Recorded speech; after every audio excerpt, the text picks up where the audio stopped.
the past 2 or 3 years, there's been burgeoning demand for rhino horn in particular, but also for elephant ivory, as a consequence of which the prices of those two commodities has risen dramatically.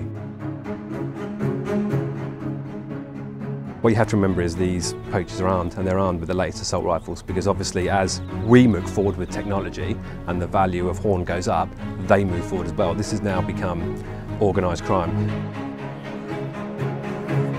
What we've currently got in training now is we've got a multi-roll dog. What it does is, first of all, it will locate a carcass. The second thing, it will then track from that carcass, track after the poachers, and then it will apprehend if necessary.